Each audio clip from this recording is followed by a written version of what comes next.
Un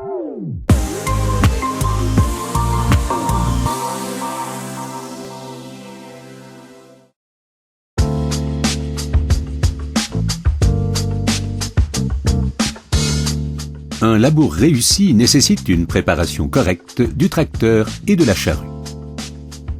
Dans les prochaines minutes, nous vous donnerons des instructions simples et pratiques pour un labour parfait avec votre charrue réversible Kverneland.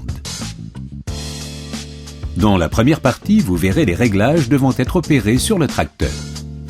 La seconde partie montre les réglages simples et efficaces à apporter à la charrue avant le labour.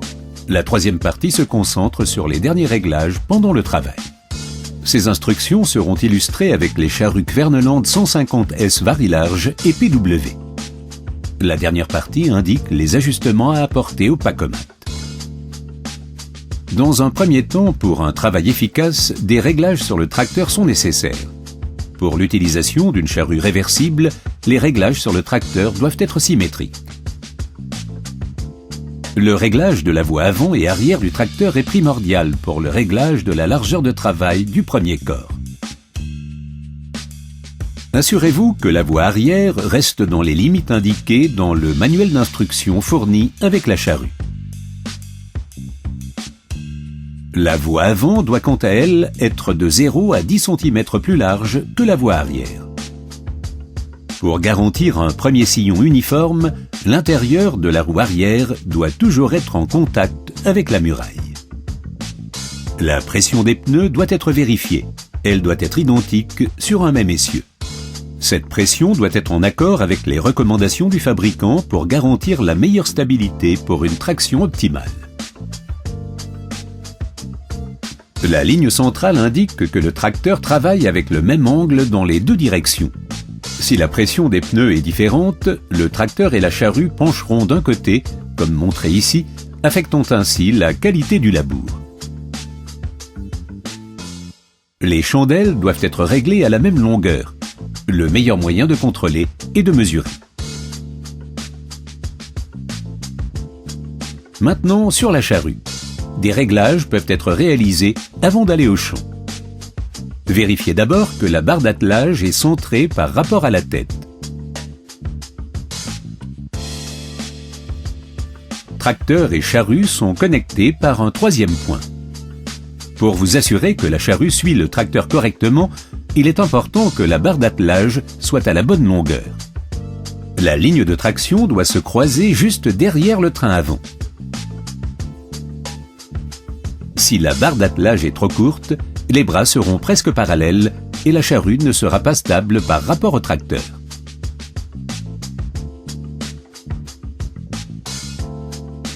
Maintenant, la charrue peut être attelée. Pour les charrues à sécurité non-stop, les lames sont pré-réglées à une longueur de 70 cm. Vérifiez la distance entre les deux axes de fixation. Pour cela, vous pouvez utiliser la longue clé munie de repères et effectuer les réglages si nécessaire.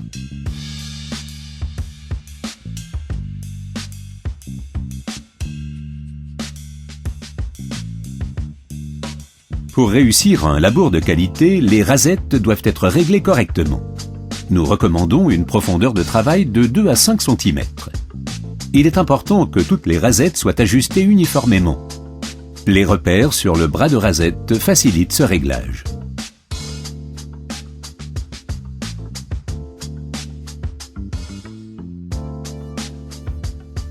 Pour garantir une muraille propre, le coutre circulaire doit être positionné à 1 ou 2 cm de plus que la largeur du sillon. Positionnez le coutre circulaire et vérifiez.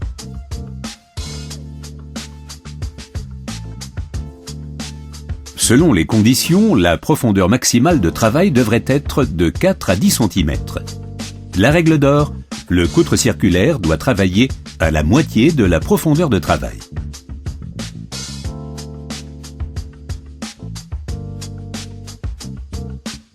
La charrue est maintenant prête pour le labour. Des réglages supplémentaires doivent être réalisés au champ. Vérifiez d'abord la profondeur de travail. Labourez sur une distance de 10 mètres seulement et mesurez la profondeur de travail.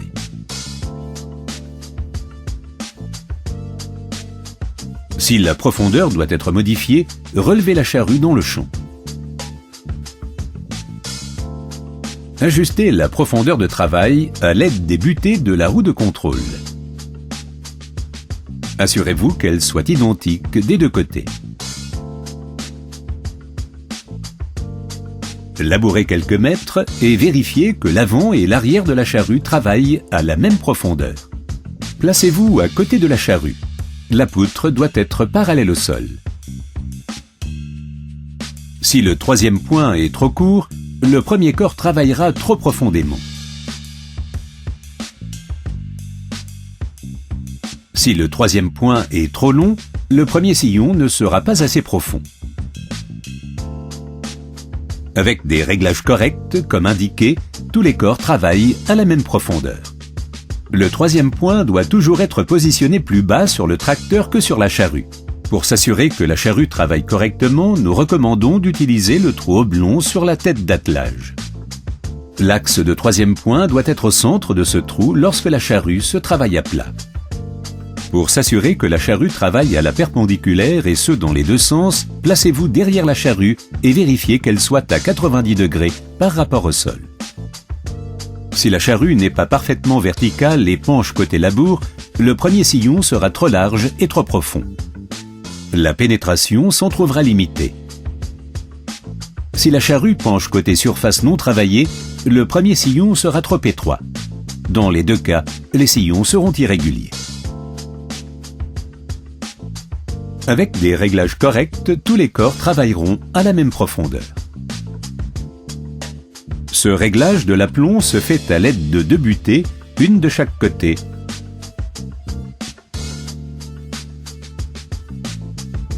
Enfin, réglez la largeur du premier corps. Elle doit être identique à la largeur indiquée par le système vari-large.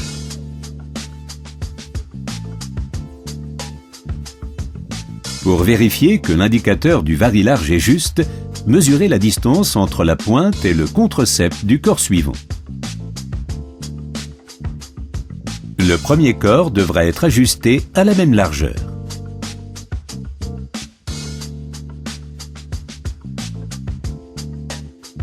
Cette correction peut être faite par un réglage mécanique ou hydraulique du premier corps.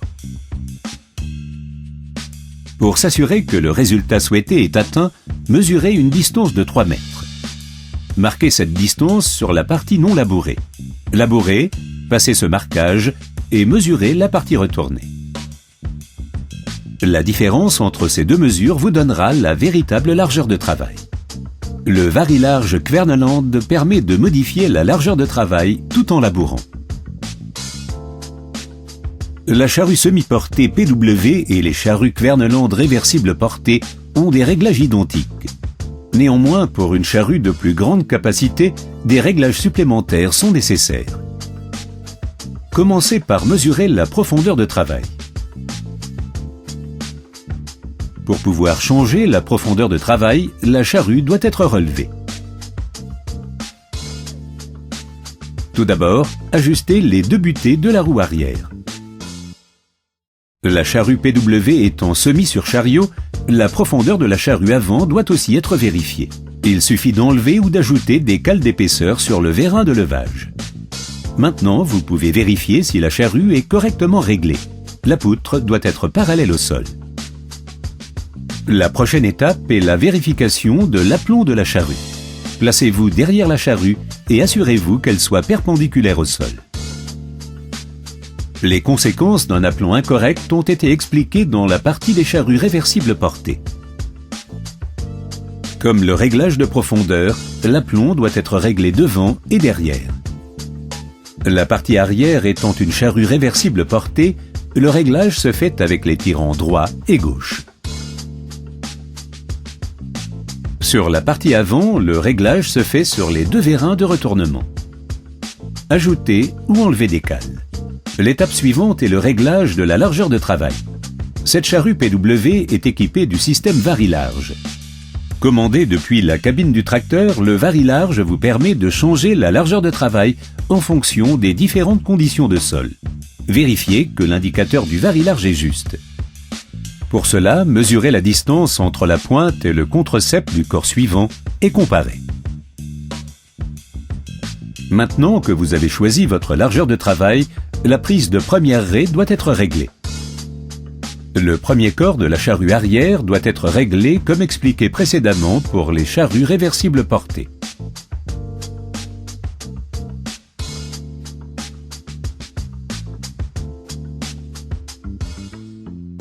Les manœuvres en bout de champ sont contrôlées par le système ATS, Automatic Turning Sequence.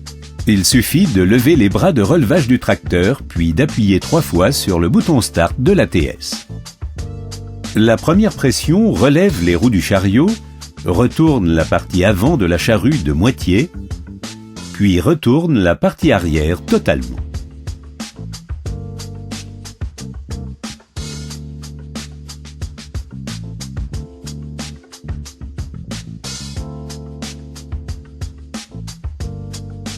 La seconde pression termine le retournement de la partie avant.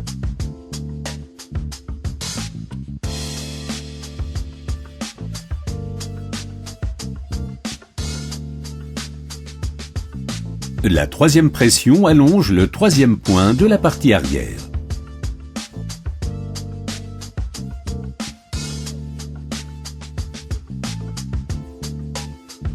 Le Pacomat est un équipement intégré à la charrue. En utilisant ce système, le sol sera automatiquement rappuyé et laissera un lit de semences optimal. Il peut être utilisé dans toutes conditions de sol et ne nécessite aucune puissance supplémentaire. Pour un résultat parfait, quelques réglages sont nécessaires. Avant de labourer, le bras doit être centré par rapport au châssis de la charrue. Au travail, il est important que le Pacomat travaille parallèlement à la charrue. Dans le cas contraire, l'angle du rouleau Pacomat peut être réglé en utilisant le tirant situé sur le bras du Pacomat.